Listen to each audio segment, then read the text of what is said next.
السلام علیکم ورحمۃ اللہ وبرکاتہ۔ عزیز طلبہ طلبات، میں آپ کا ٹیوٹر پروفیسر محبوب ارشد آپ کے ساتھ حاضر ہوں۔ علم التعلیم کا پارٹ 1 کا ہمارا الحمدللہ 5واں لیکچر ہے، تو آپ کی خدمت میں حاضر ہوں۔ اب مجھے سب سے پہلے یہ بتائیے کہ آپ کو میری آواز آ رہی ہے؟ مجھے رپلائی کریں کائنڈلی۔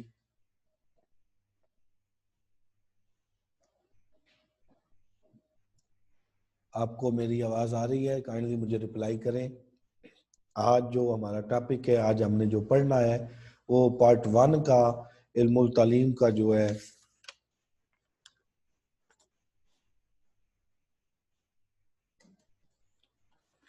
ہمارا کوسچن نمبر جو ہے وہ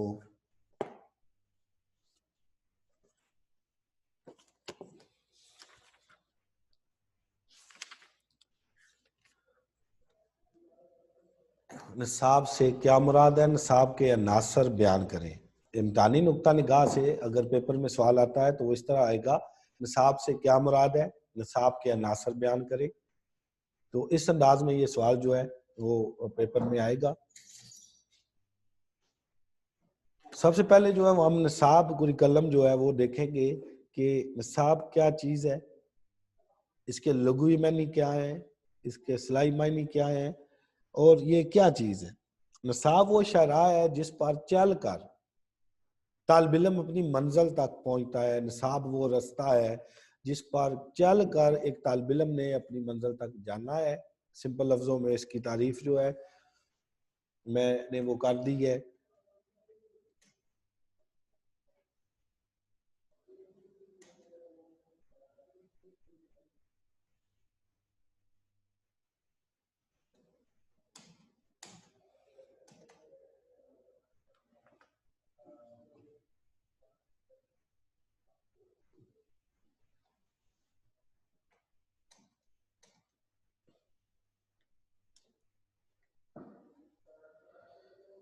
نصاب وہ شاہراہ ہے جس پر چل کر طالب علم اپنی منزل تک پہنچتا ہے۔ نصاب کے لغوی معنی راستہ کے ہیں، جبکہ اصطلاح میں نصاب سے مراد وہ تمام سرگرمیاں، مشاغل، تجربات، مشاہدات اور تحقیقات ہیں جو مقاصد تعلیم کے حصول کے لیے تعلیمی ادارے کے اندر یا باہر ادارے کی نگرانی میں سر انجام پائیں۔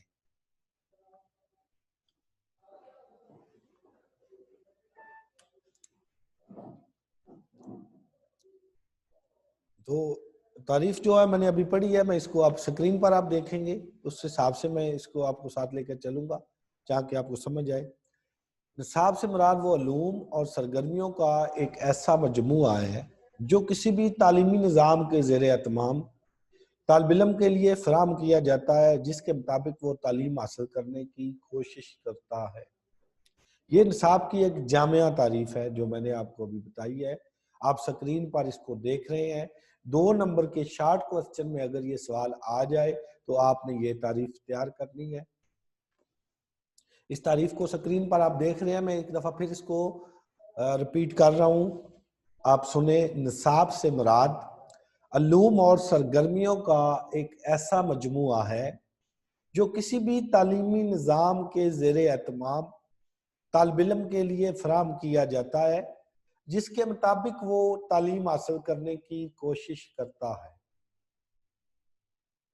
عزیز طلبہ طلبات، آپ کو میری آواز آ رہی ہے؟ آپ ایک دفعہ میں پھر آپ کی رہنمائی کے لیے میں اس کو پڑھ کے سنا رہا ہوں۔ نصاب سے مراد علوم اور سرگرمیوں کا ایک ایسا مجموعہ ہے جو کسی بھی تعلیمی نظام کے زیر اہتمام طالب علم کے لیے فراہم کیا جاتا ہے، جس کے مطابق وہ تعلیم حاصل کرنے کی کوشش کرتا ہے۔ یہ نصاب کی ایک جامعہ تعریف ہے جو آپ نے سنی۔ اب نصاب کے لغوی معنی جو ہے سکرین پر آپ دیکھ رہے ہیں، نصاب کے لغوی معنی میں ابھی آپ کو بتاؤں گا۔ ایم سی کیوز میں اگر یہ سوال پوچھ لیں نصاب کے لغوی معنی تو اس میں بھی یہ آتا ہے، اور اگر انشائیہ طرز سوال آ جائے تو اس میں تو آپ نے اس کو لکھنا ہے۔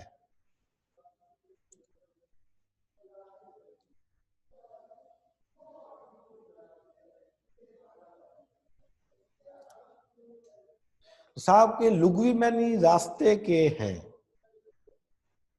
صاحب کی سے کے لغوی معنی راستے کے ہیں، یعنی آپ کوئی راستہ جس پر چل کر ایک طالب علم اپنی منزل مقصود تک پہنچتا ہے اس کو نصاب کہتے ہیں. یعنی نصاب پر عمل کر کے، نصاب کو پڑھ کے آپ نے اپنے مقاصد حاصل کرنے ہیں، آپ نے بورڈ کے امتحان دینے ہیں، آپ نے اس میں کامیابی حاصل کرنے ہیں. اگر نصاب ہی نہیں ہے، آپ کے پاس راستہ ہی نہیں ہے، تو آپ اپنی منزل پر کیسے پہنچیں گے؟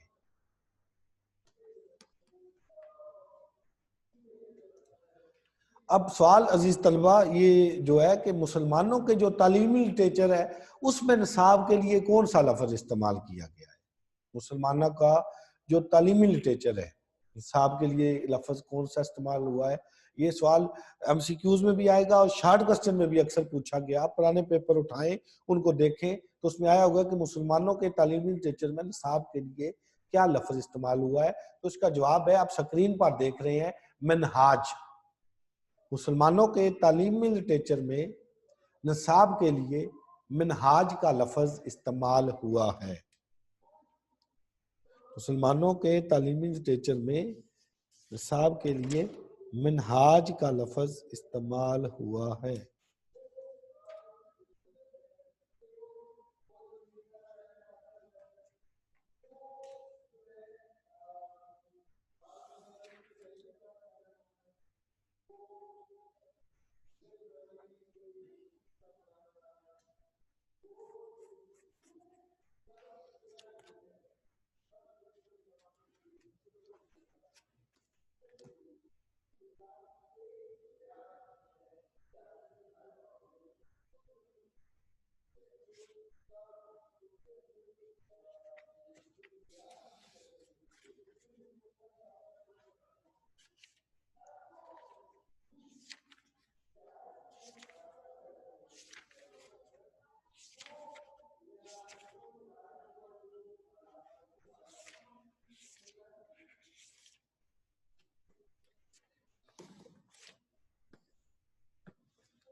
جیمز مائیکل لی کے نزدیک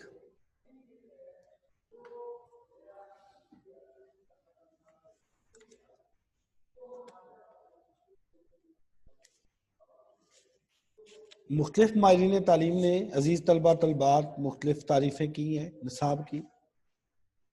جیمز مائیکل لی نے جو تعریف کی ہے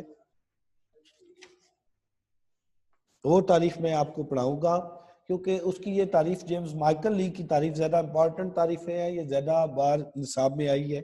جنرل تعریف تو میں نے آپ کو اوپر پڑھائی ہے. ابھی جیمز مائیکل لی کے نزدیک تعلیم کی کیا تعریف ہے وہ دیکھیں. جیمز مائیکل لی کہتا ہے کہ نصاب آموزش کے اس تمام عمل پر محیط ہے جس کے لیے اسکول ذمہ داری رکھتا ہے. نصاب آموزش کے اس تمام عمل پر محیط ہے جس کے لیے اسکول ذمہ داری رکھتا ہے. جیمز مائیکل لی کی یہ تعریف ویری امپورٹنٹ تعریفوں میں شمار ہوتی ہے. اس کو آپ نے، اور یہ آسان تعریفوں میں تعریف ہے، اس کو آپ نے تیار کرنا ہے. اس کے علاوہ جنرل تعریف جو ہے وہ میں نے آپ کو پہلے بتا دی ہے.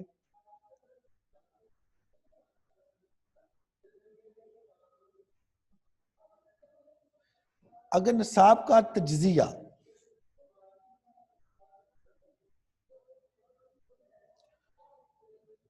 معنی کے لحاظ سے عزیز طلبہ طلبات اگر ہم نصاب کا تجزیہ کریں تو ہمیں یہ حقیقت معلوم ہوتی ہے کہ یہ ایک ایسا راستہ ہے جس کے ذریعے طلبہ اپنے مقصد تک پہنچتے ہیں. مثال میں اس کی آپ کو ایسے دوں آسان لفظوں میں، مثلا اگر کسی طالب علم کو ڈاکٹر یا انجینئر بننا ہے تو اس مقصد کے لیے ایسے نصاب کو منتخب کرے گا یا ایسے نصابی راستے پر چلے گا جو اس کو اس کی منزل تک، اس کو اس کے مقصد تک لے جائے. اس سے واضح ہوتا ہے کہ نصاب تعلیمی مقاصد کے اصول کا ذریعہ ہے اور اس کے ذریعے سے تعلیم کے مقاصد پورے ہوتے ہیں.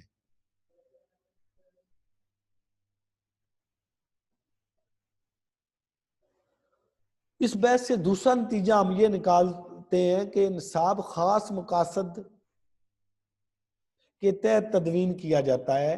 نصاب کے خاص مقاصد ہوتے ہیں جن کے ساتھ ان کو بنایا جاتا ہے.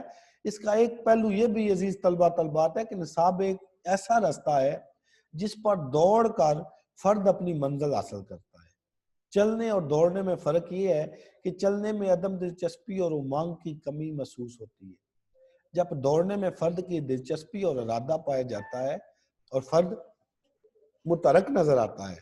فرد کی یہ حرکت ارادے اور شوق کے بغیر ممکن نہیں۔ لہذا ان تمام باتوں سے یہ واضح کرنا مقصود ہے کہ نصاب ایک ایسا ذریعہ یا راستہ ہے جس پر چل کر فرد اپنے ارادے اور شوق سے اپنی منزل حاصل کرتا ہے، اور یہ منزل کا اصول جو ہے، منزل حاصل کرنے کی جستجو ہوئی اس کو کامیابی کی طرف جو ہے وہ لے جاتی ہے۔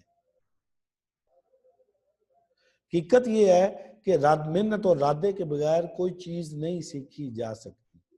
منزل کا اصول، منزل کو حاصل کرنے کی جستجو، محنت، لگن ہی آپ کو کامیابی کے راستے جو ہے وہ امکنار کرتی ہے۔ تعلیمی مفکرین جو ہیں ان کے نزدیک عزیز طلباء طالبات، مختلف مفکرین کے مطابق نصاب ایک ایسا تحریری تعلیمی منصوبہ ہوتا ہے جو اسکول کے بچوں کے تعلیمی تجربات کے اصول کے لیے مرتب کیا گیا ہو۔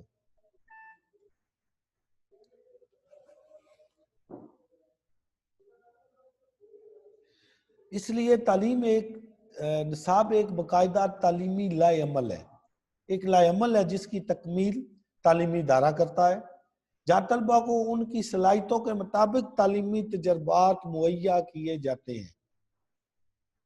تو لہذا ہم کہہ سکتے ہیں کہ نصاب ایک تعلیمی لائحہ عمل ہے جس کی تکمیل تعلیمی ادارہ کرتا ہے۔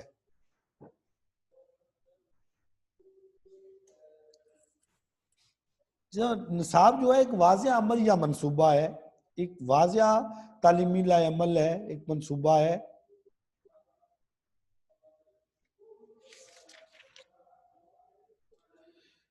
جو کسی نظریات کا حاصل ہوتا ہے، جس کے ذریعے سے طلبہ اپنے میلانات، اپنے رجحانات، اپنی صلاحیتیں، اپنی جو ہے وہ صلاحیتوں کے مطابق تعلیم حاصل کرتے ہوئے اپنی شخصیت کو فروغ دیتے ہیں، اپنی شخصیت میں نکھار پیدا کرتے ہیں، اپنی شخصیت کو میں اضافہ کرتے ہیں۔ تو نصاب ایک واضح عمل یا منصوبہ ہے جو کسی نظریات کا حاصل ہوتا ہے۔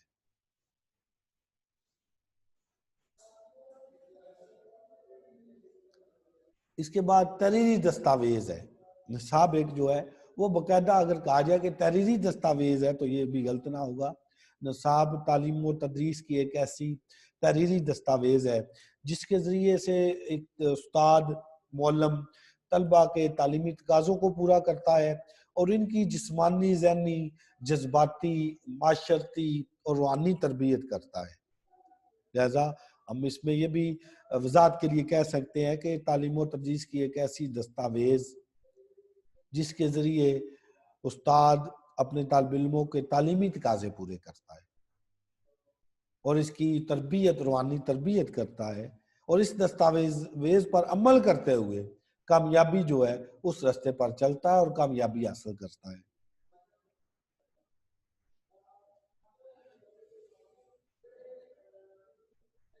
اب ہم یہ بھی کہہ سکتے ہیں کہ داخلی اور خارجی سرگرمیاں، نصاب اسکول کی داخلی اور خارجی سرگرمیوں کا ایک تعلیمی لائحہ عمل ہے جو فرد کی ذہنی صلاحیتوں اور کرداری اوصاف کی نشو و نما کرتا ہے۔ نصاب اسکول کی داخلی اور خارجی سرگرمیوں کا ایک تعلیمی لائحہ عمل ہے جو فرد کی ذہنی صلاحیتوں اور کرداری اوصاف کی نشو و نما کرتا ہے۔ مقاصد تعلیم کا اصول، مقاصد تعلیم کا اصول، مقاصد تعلیم کا اصول بھی نصاب کے بغیر ممکن نہیں ہے۔ نصاب پر عمل کرتے ہوئے مقاصد تعلیم کا اصول جو ہے وہ ان کو حاصل کر سکتے ہیں، ان پر عمل کر کے کامیابی سے امکنار ہو سکتے ہیں۔ نصاب مقاصد تعلیم کے اصول کا ایک مؤثر وسیلہ ہے، ایک مؤثر ذریعہ ہے، اور معلم اس کے ذریعے طالب علم کی فطری اور اکتسابی صلاحیتوں کی نشو و نما کرتا ہے اور طالب علم کو معاشرتی مطابقت سے امکنار کرتا ہے۔ اس لیے یہ کہنا بھی بالکل درست ہے عزیز طلباء طالبات کہ نصاب مقاصد تعلیم کے اصول کا ایک مؤثر وسیلہ ہے، ایک مؤثر ذریعہ ہے اس پر عمل کر کے ہی ہم جو ہے وہ اپنی منزل تک پہنچ سکتے ہیں۔ باقاعدہ اور واضح دستاویزی پروگرام، عزیز طلباء طالبات آپ کو سکرین پر نظر آ رہا ہے، باقاعدہ اور واضح دستاویزی پروگرام۔ نصاب تعلیم و تدریس کا ایک باقاعدہ اور واضح دستاویزی پروگرام ہے جس میں اسکول کی داخلی اور خارجی سرگرمیاں شامل ہیں۔ یہ معلم کے ذریعے سے طلبہ کی جسمانی، ذہنی، جذباتی اور معاشرتی نشو و نما کرتا ہے، طالب علم کو اس کے نصب العین سے ہمکنار کرتا ہے۔ تو اس لیے اسکول کی داخلی اور خارجی سرگرمیاں اس کے اندر شامل ہوتی ہیں۔ یہ ایک باقاعدہ واضح دستاویزی پروگرام ہے۔ معلم کے لیے بھی اس میں آسانی ہوتی ہے، طالب علم کے لیے بھی آسانی ہے، وہ اس پروگرام کے مطابق جو ہے وہ چلتے ہیں اور اپنے منزل کو، اپنے مقاصد کو حاصل جو ہے وہ کرتے ہیں۔ عزیز طلبہ طلبات، ہم نے نصاب جو ہے یہ آج ہم نے پڑھا، نصاب کی تعریفیں میں نے آپ کو پڑھائی۔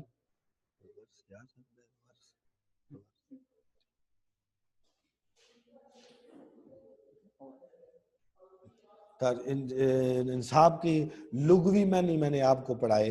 ابھی میں ایک دفعہ اس کو رپیٹ کر رہا ہوں۔ دیکھیں مسلمانوں کے، آپ سکرین پہ دیکھیں کہ تعلیمی لٹریچر میں نصاب کے لیے منہاج کا لفظ استعمال ہوا ہے۔ جیمز مائیکل لی کے مطابق نصاب آموزش کے اس تمام عمل پر محیط ہے جس کے لیے اسکول ذمہ داری رکھتا ہے۔ نصاب کا تجزیہ جو ہے وہ میں نے آپ کو ابھی پڑھایا ہے کہ نصاب کا جو ہے وہ تجزیہ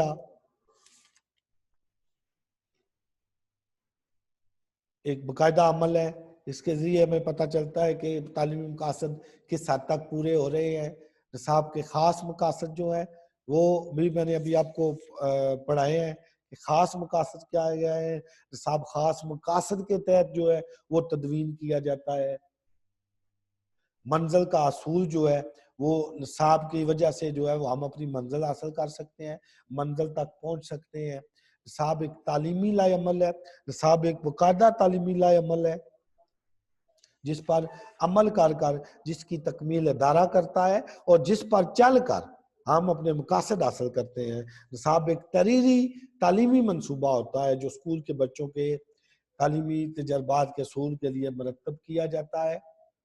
واضح عمل یا منصوبہ ایک ہے یہ جو کسی نظریات کا حاصل ہوتا ہے جس کے ذریعے طلبہ اپنے میلانات اور صلاحیتوں کے مطابق تعلیم حاصل کرتے ہوئے اپنی شخصیت کو فروغ دیتے ہیں۔ تحریری دستاویز ہے، میں نے ابھی یہ آپ کو پڑھایا، نصاب تعلیم و تدریس کے تحریری دستاویز ہے جس کے ذریعے معلم طلبہ کے تعلیمی تقاضوں کو پورا کرتا ہے۔ داخلی اور خارجی سرگرمیاں میں نے ابھی آپ کو پڑھائی۔ نصاب اسکول کی داخلی اور خارجی سرگرمیوں کا ایک لائحہ عمل ہے جو فرد کی ذہنی صلاحیتوں اور کرداری اوصاف کی نشو و نما کرتا ہے۔ مقاصد تعلیم کا اصول، مقاصد کو حاصل کرنا ہے تو وہ اس کے لیے نصاب ایک مؤثر وسیلہ ہے، ایک مؤثر ذریعہ ہے۔ نصاب ہی وہ رستہ ہے جس پر چل کر ہم اپنے مقاصد کو حاصل کر سکتے ہیں۔ نصاب نہ ہو تو مقاصد کا اصول جو ہے وہ ممکن نہیں ہے۔ اور باقاعدہ اور واضح دستاویزی پروگرام، میں نے ابھی آپ کو لاسٹ جو ہیڈنگ پڑھائی تھی وہ یہ ہے کہ نصاب تعلیم و تدریس کا ایک باقاعدہ اور واضح جو ہے وہ دستاویزی پروگرام ہے جس میں اسکول کی داخلی اور خارجی سرگرمیاں شامل ہیں۔ یہ معلم کے ذریعے سے طلبہ کی جسمانی، ذہنی، جذباتی اور معاشرتی نشو و نما کرتا ہے اور طالب علم کو اس کے نصب العین سے ہمکنار کرتا ہے۔ ٹھیک ہے عزیز طلبہ طالبات، میں نے آپ کو یہ پڑھایا آج۔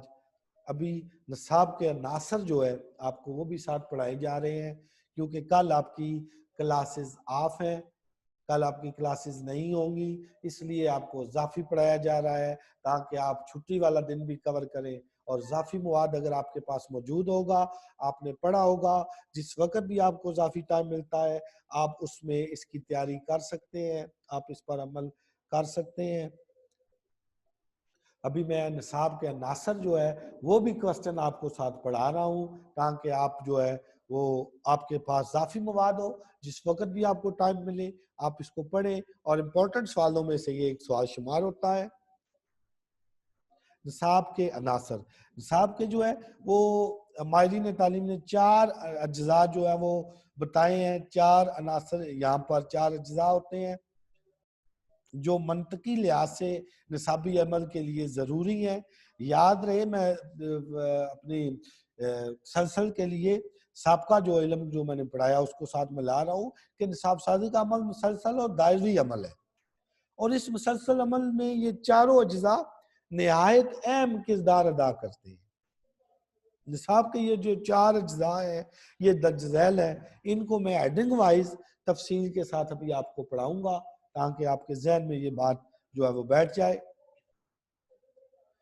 پہلے نمبر پہ جو نصاب کا عناصر ہے، جو نصاب کا اجزاء ہے عزیز طلبہ و طالبات، وہ دیکھیں آپ کی سکرین پر آپ کو نظر آ رہا ہے، مقاصد نصاب۔ مقاصد نصاب کیا ہے کہ نصاب کا مقصد کیا ہے، نصاب کس مقصد کے لیے بنایا جاتا ہے، اس کا مقصد کیا ہونا چاہیے، کیا وہ مقاصد جو ہے وہ پورے کر رہا ہے، کیا وہ تدریس کے مقاصد پورے نہیں کر رہا، یہ باتیں ساری میں ابھی آپ سے ڈسکس کروں گا۔ مقاصد نصاب کے اندر جو ہے یہ چیزیں ہوتی ہیں کہ ہم نصاب کیوں بناتے ہیں، نصاب سازی کا محرک کیا ہے، نصاب سازی کا موٹیو کیا ہے، ہم نصاب سے کیا حاصل کرنا چاہتے ہیں، یا ہم تعلیم کے ذریعے طلبہ کو کیا بنانا چاہتے ہیں۔ یہ عزیز طلبہ طالبات وہ سوالات ہیں جن کے جوابات کے لیے آپ جو کچھ بھی کہیں گے وہی نصاب کے مقاصد ہوں گے۔ میں سمجھانے کے لیے عزیز طلبہ طالبات اس بات کو پھر ریپیٹ کر رہا ہوں، ہم نصاب کیوں بناتے ہیں، نصاب سازی کا محرک کیا ہے، ہم نصاب سے کیا حاصل کرنا چاہتے ہیں، کیا ہم تعلیم کے ذریعے طلبہ کو کیا بنانا چاہتے ہیں۔ یہ جو سوالات ہیں یہ وہ سوالات ہیں، اس کے جواب میں آپ جو کچھ بھی کہیں گے وہ نصاب کے مقاصد ہوں گے۔ ان سے یہ بات واضح ہوتی ہے کہ طلبہ تعلیم کیوں حاصل کریں، ان کو اس سے کیا فائدہ ہے، تعلیم سے ان کو کیا حاصل ہوگا۔ یوں بھی نفسیاتی لحاظ سے طلبہ محرک کے بغیر اپنے رد عمل کا اظہار نہیں کر سکتے۔ یہ انسانی فطرت ہے کہ کسی فائدے کے بغیر وہ کسی رد عمل کا اظہار نہیں کرتا۔ اس لیے نصاب سازی میں سب سے پہلے مقاصد کا تعین کرنا ضروری ہے، کیونکہ مقاصد کے مطابق منصوبہ بندی ہوتی ہے۔ نصابی مقاصد اس لیے بھی اہم ہے کہ ان کی مدد سے ہم اپنی منزل، ہم اپنی کارکردگی سے، ہم اپنی منازل سے فاصلے کا علم ہوتا ہے، پھر ہم مقاصد قومی امنگوں، ملکی ضروریات، نظریات اور افکار کی ترقی کے ضامن ہوتے ہیں۔ اس کے لیے یہ انتہائی جو ہے وہ ضروری ہے۔ اور دوسری طرف یہ ہے طلبہ طالبات جس قدر مقاصد اہم ہوں گے، جس قدر مقاصد جو ہے وہ اچھے ترتیب دیے جائیں گے، اسی قدر ان کا حصول جو ہے وہ زیادہ اچھا ہوگا، زیادہ مؤثر ہوگا۔ اور مقاصد ایسے ہونے چاہیے جو ایک طرف فرد کی خواہش کی تسکین کرے، جو طالب علم کی ضروریات پوری کرے، دوسری طرف معاشرے کی ضروریات کی بھی تکمیل کر سکے۔ اس لیے نصاب کے مقاصد کا تعین کرتے ہوئے ایک طرف فرد کی دلچسپی اور خواہشات اور دوسری طرف معاشرے اور مضمون کی ضروریات کو پیش نظر رکھنا ضروری ہوتا ہے۔ مقاصد نصاب کے بعد دوسرا جو ہمارا اس کا جز ہے وہ ہے نصابی مواد۔ اب نصابی مواد جو ہے، جو نصاب کا مواد ہونا چاہیے وہ کیسا ہونا چاہیے، اس میں کیا چیز شامل ہونی چاہیے، وہ میں ابھی آپ کو اس کے بارے میں بیان کر رہا ہوں۔ مواد کا چناؤ نصابی عمل کا دوسرا جز ہے۔ جب نصاب کے مقاصد کا تعین کر لیا جاتا ہے تو عزیز طلبہ پھر یہ ہمارے سامنے سوال آتا ہے کہ اب اس کے مقاصد کو کس طرح، کس ذریعے سے حاصل کیے جائیں۔ اس میں نصابی مواد کون سا شامل کیا جائے، اس میں تدریسی سرگرمیاں، تجربات، مضامین اور موضوعات کیسے شامل کیے جائیں جن سے طے شدہ نصابی مقاصد حاصل ہو سکے۔ اگر ہم نے نصابی مقاصد کے اصول کے ذرائع یعنی تعلیم و تدریسی مواد شامل نہیں کیا تو نصابی مقاصد کا اصول ناممکن ہو جائے گا۔ اس حوالے سے تدریسی و تعلیمی مواد نصاب کا اہم بنیادی جزو بن جاتا ہے۔ اس کے بغیر نہ تو نصاب مکمل ہو سکتا ہے اور نہ ہی نصابی مقاصد کا اصول ممکن ہے۔ اس لیے نصابی مواد جو ہے وہ جاندار قسم کا ہونا چاہیے، نصابی وہ مقاصد تعلیم سے امانگ ہونا چاہیے اور مقاصد تعلیم کو پورا کرنے والا ہونا چاہیے۔ اگر وہ ایسا نہیں ہے تو اس کے بغیر نہ تو نصاب مکمل ہو سکتا ہے اور نہ ہی نصابی مقاصد کا اصول ممکن ہے۔ نصاب کے لیے مواد کا انتخاب بڑی احتیاط سے کیا جانا چاہیے۔ یہ مواد ایسا ہو جو طلبہ کی ذہنی، اخلاقی، معاشرتی، معاشی نشو و نما کر سکے اور طلبہ کے لیے دلچسپی کا باعث ہو۔ وہ ان کے نفسیاتی تقاضوں کی آسودگی کر سکے، ان کو معاشرتی اور معاشی مطابقت کے اصول میں معاون ہو۔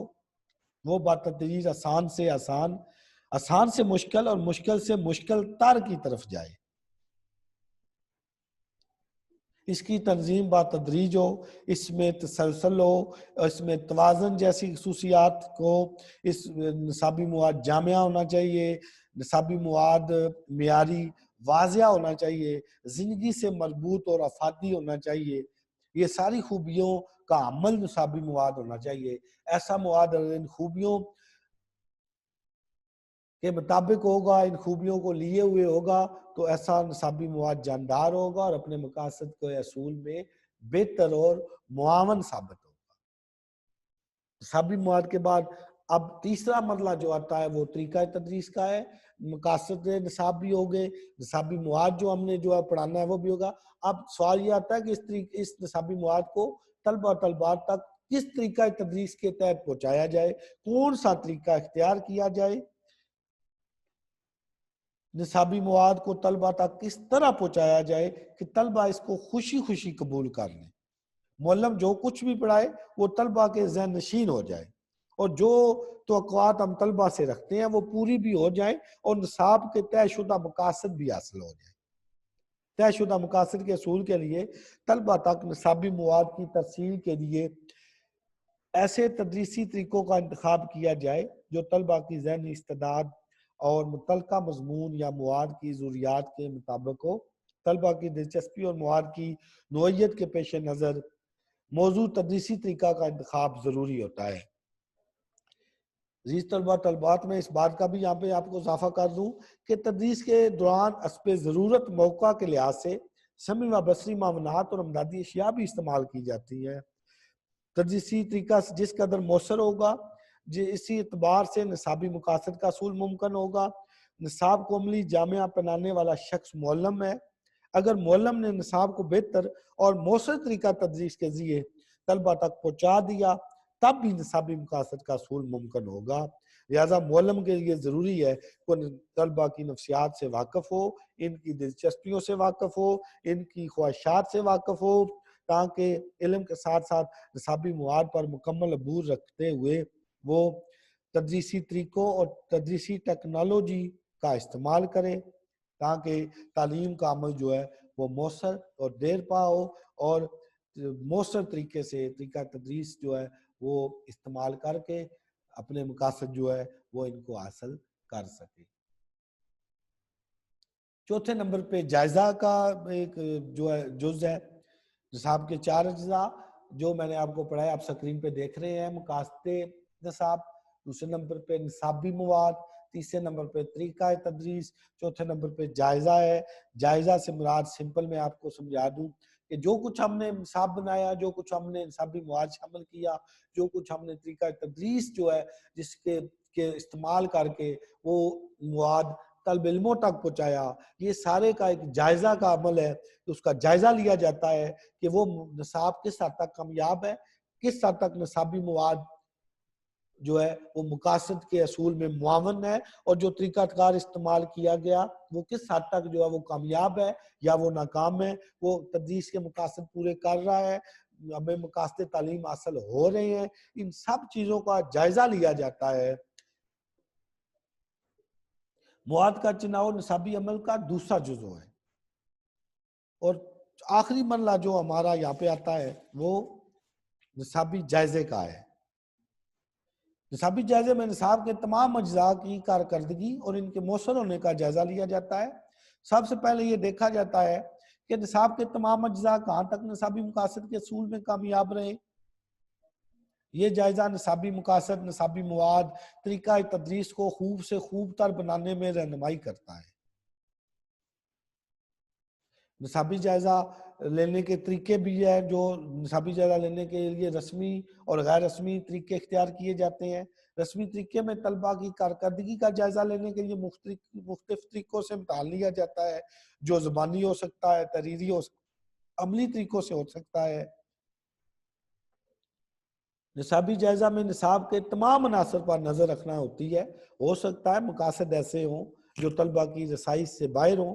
اس طرح نصاب کے دیگر اجزاء بہتر ہونے کے باوجود مقاصد کے اصول میں معاون ثابت نہ ہو۔ اسی طرح ہو سکتا ہے کہ مقاصد تو بہتر ہوں لیکن ان کے اصول کے ذرائع یعنی مواد کا انتخاب اور اس کی تنظیم خاطر خواہ نہ ہو۔ مثلا مواد طلبہ کے لیے عدم دلچسپی کا عمل ہو، اس میں کوئی کشش اور افادی پہلو نہ ہو، وہ جامعہ نہ ہو، وہ مؤثر نہ ہو، یا وہ طلبہ کی ذہنی سطح سے بلند ہو۔ اس وجہ سے نصاب اپنے مقاصد کے اصول میں کامیاب نہ ہو۔ تو یہ ساری چیزوں کو دیکھنے کے لیے، پرکھنے کے لیے نصابی جائزہ جو ہے وہ لیا جاتا ہے۔ اس سے ہم جو ہے وہ اپنی تدریس کا بہتر اندازہ کر سکتے ہیں، ہم اپنی تدریس کا بہتر جو ہے وہ استعمال کر سکتے ہیں۔ اور دوسرے لفظوں میں جائزے کا یہ بھی مقصد ہے کہ ہم یہ بھی اندازہ لگا لیں کہ معلم کا طریقہ تدریس بھی مؤثر ہے یا غیر مؤثر ہے۔ ہو سکتا ہے کہ وہ اپنے تدریس میں اپنے منفی جذبات یا رد عمل کا اظہار کر رہا ہو۔ نصابی جائزے میں ہمیں طلبہ کی صلاحیتوں اور ان کی تخلیقی، تنقیدی اور معاشرتی لیاقتوں کا علم ہوتا ہے۔ ہمیں نصاب کو بہتر بنانے، اس میں ترمیم اور تنسیق کے مواقع بھی ملتے ہیں۔ نصابی جائزے سے حاصل شدہ نتائج نصاب اور نصابی اجزاء کو خوب سے خوب تر بنانے میں رہنمائی کا کردار ادا کرتے ہیں۔ اس لیے نصابی جائزہ ایک اہم جو ہے وہ جز ہے۔ نصابی جائزہ جو ہے، ہم نے ابھی آخری ہیڈنگ پڑھی، نصاب کے 4 عناصر ہم نے پڑھے، 4 اجزاء پڑھے: مقاصد نصاب، نصابی مواد، طریقہ تدریس اور جائزہ۔ امید ہے عزیز طلبہ و طالبات آج کا لیکچر آپ نے سنا، آپ کو پسند آیا ہوگا۔ اس میں آپ نے محنت کرنی ہے۔ امپورٹنٹ سوالوں میں یہ سوال ہے، تھوڑا سا میں نے آج آپ کو اضافی پڑھایا اس لیے کہ کل لیکچر نہیں ہوں گے، کل چھٹی ہے، تو آپ اس پہ محنت کریں تاکہ آپ کامیابی حاصل کریں۔ اور کرونا وائرس ہے، گھروں میں محفوظ رہیں، اپنی صحت کا خیال رکھیں، اپنے بہن بھائیوں کا خیال رکھیں، نماز کی عزیز طلبہ طالبات پابندی کریں، حضور پر درود شریف پڑھا کریں۔ اللہ تعالیٰ آپ کا حامی و ناصر ہو۔ اسی کے ساتھ اپنے ٹیوٹر پروفیسر محبوب ارشد کو اجازت دیں۔ خدا حافظ۔